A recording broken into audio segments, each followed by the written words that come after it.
यह आज बहुत ही ऐतिहासिक अवसर है जब भारतीय जनता पार्टी जैसी दुनिया की सबसे बड़ी पार्टी के राष्ट्रीय अध्यक्ष के रूप में हमारे नौजवान, ऊर्जावान, प्रतिभावान राष्ट्रीय अध्यक्ष श्री नितिन नवीन जी आज ये पदभार संभाल रहे हैं। मैं अपनी ओर से और करोड़ों कार्यकर्ताओं की ओर से उनको बहुत बहुत शुभकामनाएं देता हूं और इस विश्वास के साथ कि यह महान पार्टी जिसे श्यामा प्रसाद मुखर्जी जी के नेतृत्व में भारतीय जनसंघ से वैचारिक पृष्ठभूमि में आगे बढ़ने का सौभाग्य मिला, दीनदयाल उपाध्याय जी का कठोर परिश्रम के माध्यम से पार्टी को देश भर में विकसित करने का सौभाग्य मिला और उसी को आगे बढ़ाते हुए अटल बिहारी वाजपेयी जी, अडवाणी जी, सुंदर सिंह भंडारी जी, कुशाभाऊ ठाकरे जी, ऐसे महान लोगों ने इस पार्टी को आगे बढ़ाने का काम किया है। ऐसी महान पार्टी के आप 12वें राष्ट्रीय अध्यक्ष के रूप में आपने जिम्मेवारी संभाली है। आपको बहुत बहुत बधाई और बहुत बहुत शुभकामनाएं। हम सब जानते हैं कि नितिन जी जो मूलतः कार्यकर्ता हैं, वैचारिक पृष्ठभूमि पर परिपक्व हैं और बहुत ही छोटी उम्र में 5 बार विधायक रह चुके हैं और वर्तमान में भी विधायक हैं। बिहार सरकार में कई बार मंत्री रहे हैं। हमारे राष्ट्रीय युवा मोर्चा के महासचिव के रूप में आपको सारे देश का भ्रमण करने का मौका मिला। आपने सारे देश को समझा। आप सिक्किम के भी प्रभारी रहे, आप छत्तीसगढ़ के भी प्रभारी रहे, जहां आपने सरकार को लाने में बहुत बड़ा योगदान किया। ऐसे हमारे नौजवान, ऊर्जावान और प्रतिभावान अध्यक्ष के रूप में आपने कार्यभार संभाला है। आपको बहुत बहुत बधाई, बहुत बहुत शुभकामनाएं। और इस विश्वास के साथ कि आप संगठनात्मक अनुभव के साथ साथ प्रशासनिक अनुभव भी रखते हैं, आप इस पार्टी को बहुत तीव्र गति से आदरणीय प्रधानमंत्री मोदी जी के नेतृत्व में इसको आगे ले जाएंगे। इस विश्वास के साथ आपको बहुत बहुत शुभकामनाएं। मैं आज के दिन हमारे आदरणीय प्रधानमंत्री जी को, हमारे संसदीय बोर्ड के सभी सदस्यों को, हमारे करोड़ों कार्यकर्ताओं को, सभी प्रदेश अध्यक्षों को मैं अपनी ओर से बहुत बहुत धन्यवाद देता हूं। मैं धन्यवाद इसलिए देता हूं कि आपने पार्टी को चलाने के लिए जिस ताकत के साथ पिछले वर्षों में मेरे साथ मिलकर काम किया और जो मुझे आपने ताकत दी और जमीनी स्तर पर सरकार के कार्यक्रमों को और पार्टी के कार्यक्रमों को जमीन पर उतारने में आपने जो सहयोग किया, इसके लिए आपको मैं बहुत बहुत धन्यवाद देता हूं।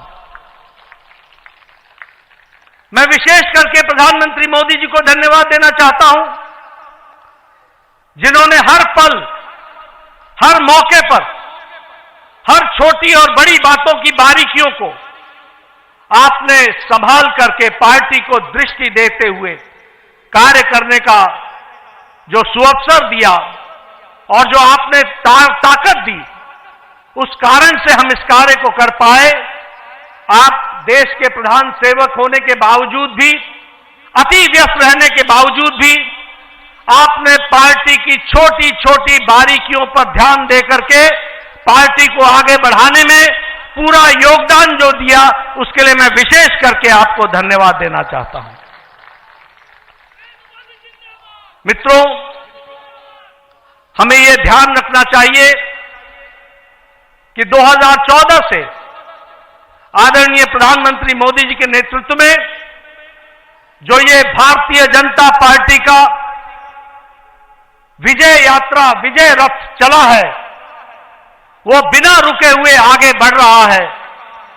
इसका मूल कारण है कि आदरणीय प्रधानमंत्री मोदी जी के नेतृत्व को देश के मतदाताओं ने, देश के गांव, गरीब, वंचित, पीड़ित, शोषित, दलित समाज के सभी वर्गों ने इस बात को समझा है कि देश अगर आगे बढ़ रहा है और देश सुरक्षित तौर पर आगे बढ़ रहा है तो वो आदरणीय प्रधानमंत्री मोदी जी के नेतृत्व में बढ़ रहा है। हमने देखा कि जब 2024 के लोकसभा चुनाव में जो हमारी आशा थी, उस आशा तक नतीजे नहीं आए। इस नतीजों ने न सिर्फ पार्टी बल्कि देश के जनमानस को हैरान किया। एक देश के मतदाताओं के मन में कसक पैदा हुई, देश के मतदाताओं के मन में एक टीस पैदा हुई और आपने देखा होगा कि देश के मतदाताओं ने ठान लिया कि अब कोई भी चुनाव आएगा तो मोदी जी को भरपूर आशीर्वाद देंगे और देश में पार्टी को आगे बढ़ाने में काम करेंगे।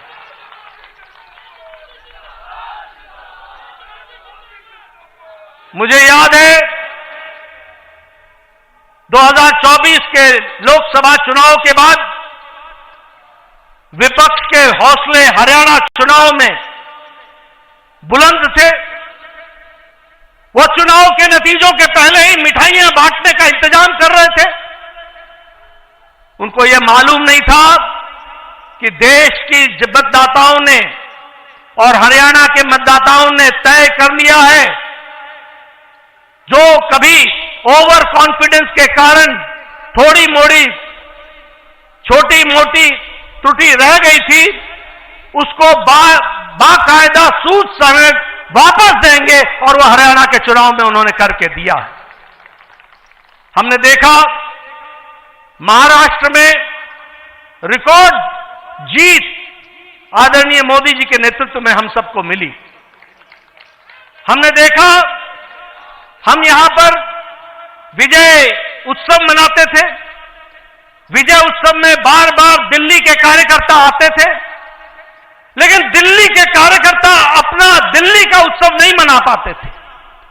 लेकिन आपके नेतृत्व में 27 साल बाद दिल्ली में भी कमल खिला और दिल्ली में भी भारतीय जनता पार्टी की सरकार बनी। उसी तरीके से बिहार में हम चुनाव जीते, लेकिन चुनाव ही नहीं जीते, हाईएस्ट स्ट्राइक रेट के साथ हम चुनाव जीते। ये हमको ध्यान में रखना चाहिए।